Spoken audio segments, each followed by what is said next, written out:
So hello guys, welcome to बी बेल विज्ञान। मैं प्रतीक शर्मा। तो भैया आज का हमारा जो है सब्जेक्ट नया रहने वाला है जी, टॉपिक भी नया रहने वाला है। सब्जेक्ट का नाम है legal ethics in court craft और इसी के अंदर जो है टॉपिक का जो नाम रहने वाला है वो है द लिमिटेशन एक्ट। ठीक है जी, तो लिमिटेशन एक्ट 1963 जो है यहाँ पर क्या कहता है, क्या बातचीत उसके अंदर चलेगी, तो हम यहाँ पर इन सबको डिस्कस करते हैं। तो legal ethics in court craft, देखो सब्जेक्ट के नाम से समझ आ रहा है यार कुछ लीगल एथिक्स कोर्ट क्राफ्ट मतलब काम धाम की कुछ बातचीत होगी। ठीक है जी, तो इसके अंदर अब लिमिटेशन एक्ट जो हमारा लॉ के अंदर बहुत इंपॉर्टेंस जो है यहाँ पर रोल जो है अदा करता है, बहुत इंपॉर्टेंट जो है यहाँ पर रोल अदा करता है। क्यों?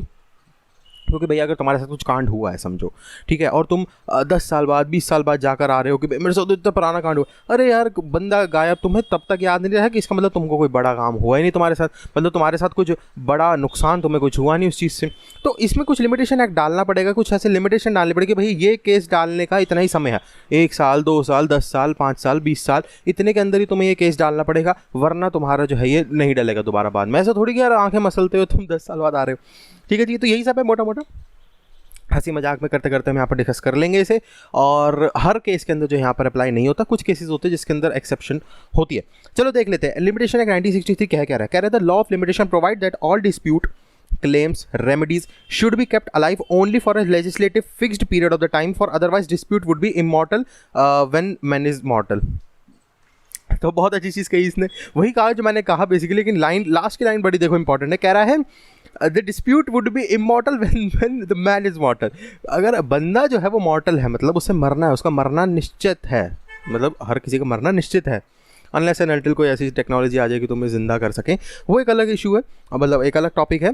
तो बंदा मरेगा लेकिन डिस्प्यूट नहीं मरेगा, मतलब डिस्प्यूट ऐसा थोड़ी कि यार उसके बच्चे के बच्चे से करते जाएंगे, ऐसा तो नहीं possible. So the law of limitation can be termed as a law of peace because it provides that keeping litigation alive for limited period disturbs the peace of society.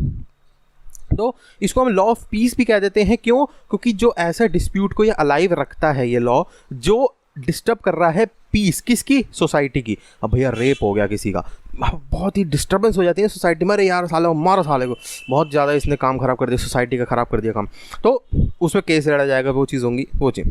सो अब क्योंकि इशू जब तक रहेगा तब तक पीस डिस्टर्ब रहेगी society की। अब अगर तुम्हारा इशू चलता ही जा रहा है 20 25 30 50 100 बच्चों के बच्चे तो चलते ही जा रहा, तो सोसाइटी में पीस है कि यार बता जस्टिस मिल नहीं रहा लोगों को, ये क्या बात हुई, 50 साल हो गए 100 साल हो गए।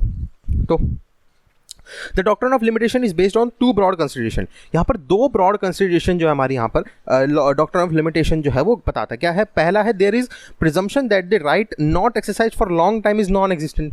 यहाँ पर ये प्रिज्यूम कर लिया जाता है कि अगर सही को तुम नहीं एक्सरसाइज करोगे, देखो पटाखे फूटने शुरू हो गए, for a long time is non existence, वो एग्जिस्टेंस में ही नहीं रहेगा। फिर अगर तुम सही को जल्दी से जल्दी एक्सरसाइज नहीं करोगे तो वो एग्जिस्टेंस उसकी खत्म होती चली जाएगी, मतलब basically time is the value, ये कहना चाह रहा है वो।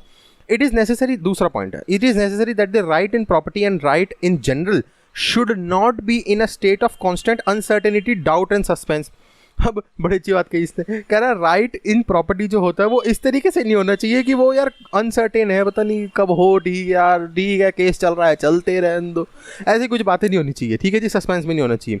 So the principle upon which a statute of limitation is based is interest रिपब्लिकाe उट सिट फिनिस लिट, वो स्पेलिंग बता देता हूँ, REIPUBLICAE, ठीक है जी, UT स्पेस देते जाना बीच में, SIT, ठीक है जी, FINIS और LITIUM, हमने पहले भी पढ़ा हुआ है। इसका मतलब है interest of the state requires the litigation should come to an end. ठीक है जी, हमने पीछे पढ़ा हुआ है कि ये इंटरेस्ट होना चाहिए स्टेट का, ये नहीं कि उसे खींचते चले जाओ केस को, ये नहीं कि फटाफट से केस खत्म हो भैया फटाफट, ये नहीं कि खींचते चले जा रहे हो, कहानी बनती चली जा रही है। ठीक है, अब दूसरा इसके अंदर कंटिन्यूएशन में चल रहे हैं, limitation bars remedy but does not destroy या एक्सटिंग्विश द राइट। ठीक है जी, ये बहुत इंपॉर्टेंट चीज़ कही है इसने। कहते हैं लिमिटेशन एक्ट जो है वो रेमेडी को जो है बार करता है लेकिन राइट को डिस्ट्रॉय नहीं करता। समझ रहे हो ना, तुम्हारा राइट को नहीं रोक रहा है, वो ये कह रहा है कि तुम जल्दी आओ और अपनी रेमेडी लेकर जाओ। ठीक है, so when the period of limitation has expired but it does not extinguish the right that cannot be enforced by judicial process, thus if a claim is satisfied outside the court of law after the expiry of period of limitation that is not illegal। तो generally वो ये कह रहा है कि अगर court के बाहर सिचुएशन को जो है संभाल लिया गया है लिमिटेशन एक्ट के एक्सपायर होने के मतलब जो लिमिटेशन पीरियड है तो जनरली उसे इलीगल नहीं कहेंगे, वो कहेंगे ठीक है यार, इश्यू सॉल्व होना चाहिए तुम्हारा, तुम्हें सेटिस्फेक्शन मिलनी चाहिए कि तुम्हें जो है वो जस्टिस प्रोवाइड हो गया। चलो जी, the intention of the law of limitation is not to give a right where there is none, but to impose a bar after certain period to institute a suit to enforce an existing right. तो वही चीज़ हो गई, suit को यहाँ पर enforce करने का जो है यहाँ पर पीरियड दिया गया, रैदर देन कि राइट को हटाने का पीरियड दिया हुआ। ठीक है जी, अब इसके अंदर कंटिन्यूशन चलते, सेक्शन 5 कह रहा है डबल डिस्क्रिशन अंडर सेक्शन 5। क्या है जी डबल डिस्क्रिशन, देख लेते हैं। कह रहे the section gives a double discretion to the court, मतलब कि that the court has first to satisfy itself regarding the sufficiency of the cause.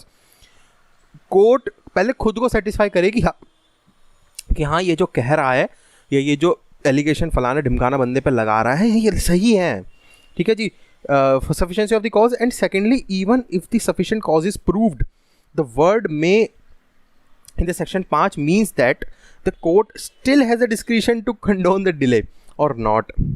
अब इसके अंदर लिमिटेशन के अंदर क्या है, क्या ना बेसिकली ये चाह रहा है इसके अंदर कि जैसे तुम्हारा कोई केस करा तुमने और उसका जो है समय था 1 साल, ठीक है जी, और तुम आ रहे हो 2 साल बाद, मतलब 1 साल उसका समय था केस डालने का, लेकिन तुम हाइपोथेटिकल सिचुएशन बना रहा हूँ मैं इसे, ठीक है जी, तो 1 साल था केस डालने का, तुम आ रहे हो दूसरे साल में कि यार ये था। अब तुम कोर्ट में केस डाल रहे हो एक्सपायरी होने के बाद, कि तुम केस टेक्निकली लीगली तो डाल नहीं सकते, लेकिन ये कोर्ट की डिस्क्रिशन है कि वो तुम्हारा केस लेना चाहे या ना लेना चाहे, उसे हम कहते हैं कंडोनेशन ऑफ डिले, मतलब रीज़न फॉर डिले है बेसिकली कि डिले क्यों हुआ। अब तुम कह रहे हो कि जी मैं हॉस्पिटलाइज था, बिल्कुल बेड रेस्ट पे था जी, मरने की हालत में था, और डॉक्टर ने कहा था तुम कहीं नहीं जा सकते, कुछ नहीं कर सकते, तो यार ऐसे केस में तो अब अगर जेन्युइन है, अगर बात है फड़े मार रहे हो तो अलग बात है, लेकिन जेन्युइन है तो उस केस में देखो कोर्ट समझती है कि हाँ यार ठीक है, ये सारे पेपर दिखा रहे हैं, हाँ डॉक्टर ने भी, हाँ चलो भाई दे दो, मौका दे दो, क्योंकि मेन कोर्ट का काम क्या है, जस्टिस सर्व करना, ठीक है ना, ये थोड़ी की बात है बनाना, जस्टिस सर्व करना। तो जस्टिस सर्व नहीं हो पाया किसी कारणवश उसको, तो ठीक है डिले दे दो उसको, रीज़न फॉर डिले उसका देख लिया हम। यहाँ पर ये कह रहा है कि पहले कोर्ट सेटिस्फाई हो जाए कि हाँ ये जो रीज़न दे रहा है डिले के लिए, हाँ भाई जेन्युइन लग रहा है, ठीक है। So the word may in section 5 means that the court still has a discretion to condone the delay or not, ठीक है। If the sufficient cause is shown, then the court has to inquire whether in its discretion it should condone the delay। वही चीज़ हो गई, अगर court को लगता है कि यार ये बातें बना रहा है बड़ी बड़ी छोड़ रहा है ये, तो उस केस में कोर्ट चाहे तो इंक्वायरी भी जो है यहाँ पर करवा सकती है। देखिए आइए जरा, ये सही में बीमार भी था, जा रिकॉर्ड्स निकलवा के ला हॉस्पिटल के, कुछ भी हो सकता है। While exercising the discretionary power after sufficient cause is shown, the inquiry would be limited only to such facts as the court may regard as relevant, and an inquiry as to why the party has sitting idle during all the time available, it is not justified। वही चीज़ हो गई कि अगर वो बंदे ने कुछ ऐसा कहा कि देखो जी मैं घूमने गया हुआ था, मैं आ नहीं पाया, तो वो कोर्ट देखेगी कि ये जस्टिफाइड है कि हाँ भाई लैंडस्लाइड हो गई थी, गाड़ियाँ निकलनी बंद हो गई थी शिमला से, या कोई भी ऐसी जगह से निकल नहीं पा रहा, ट्रांसपोर्टेशन बंद हो गया था जी 2 महीने तक 3 महीने तक, तो चलो जी कोई नहीं दे देते हैं 1-2 महीने का इसको। तो लेकिन आ सकता था, वो ट्रेनें चल रही थी, बसें चल रही थी, लेकिन फिर भी नहीं आया, तो मलेशियस इंटेंशन हो गई ना कि हाँ खींचे साला, केस खींचता जाए, क्या दिक्कत है, तो वो चीज़ हो गई जी। ठीक है, 8 मिनट की वीडियो बन चुकी है, कंटिन्यूशन ही रखते हैं। लीगल डिसेबिलिटी, सेक्शन 6 क्या कह रहा है, कह रहा है legal disability is inability to sue owning to minority lunacy और इडियोसी या इडियट। समझ गए क्या, वही चीज़ है जो हमने पहले पढ़ा हुआ है कि लीगल डिसेबिलिटी का मतलब कोई भी बच्चा हो, कोई पागल हो, वो जो है यहाँ पर नहीं कर सकता यहाँ पर case. So the law recognise no other ground as sufficient for extending the period of limitation. यहाँ पर ये है। अब एसेंशियल इंग्रेडिएंट ऑफ सेक्शन 6, ये जो सेक्शन 6 लीगल डिसेबिलिटी है, इसका एक्सटेंडेड देखते हैं इसके अंदर क्या है एसेंशियल एलिमेंट्स। पहला कह रहा है legal disability under section 6 of the act are minority, insanity और इडियोसी। ठीक है जी, यही 3-4 चीज़ों के अंदर ही जो यहाँ पर बातचीत करी गई है। दूसरा पॉइंट कह रहा है when any person is affected by any of this disability he is entitled to institute the suit after the cessation of the disability within the same period as provided for the institution of such suit. For example, आपने किसी के ऊपर कोई case डालना है और उस case डालने का समय है 1 साल, ठीक है, लेकिन टेम्पररीली मतलब जैसे फॉर एग्जांपल तुम्हारे साथ आज वो कांड हो गया है और केस डालने का 1 साल का समय है उसके अंदर। अब तुम्हारे को 1 या 2 महीने बाद जो है पागलपन का दौरा पड़ जाता है या कुछ भी ऐसा हो जाता है जिससे तुम नहीं डाल पाते हो केस को।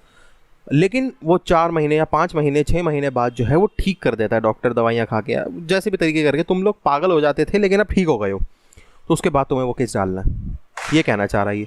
तो उस पीरियड के अंदर अगर तुम पागल हो चुके तो तब तक का तुम्हें तो ठीक है नहीं डालने दिया जाएगा, डिले का नहीं पूछा जाएगा तुमसे। लेकिन जो फ्रेमवर्क है कि पूरा 1 साल का है, उसके अंदर ही अगर तुमने ठीक हो गए हो और तुमने तब भी नहीं डाला तो तुम वहाँ पर फंस गए।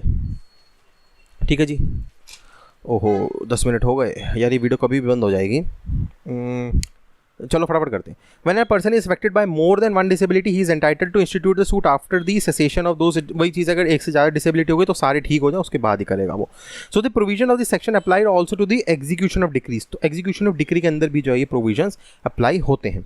Minor for the purpose of this section also include a child in the womb. तो यहाँ पर माइनर के डेफिनेशन में चाइल्ड इन द वूम्ब भी होता है। तो जी वीडियो अब बंद होने वाली मेरी कभी भी, मैं यहीं पर ही रोकता हूँ, अगले उसमें कंटिन्यू करते हैं, पार्ट अलग डलेगा वीडियो का, ठीक है। या मैं रोक ही देता हूँ, आउटरो अभी नहीं देते हैं क्योंकि टाइम कम है।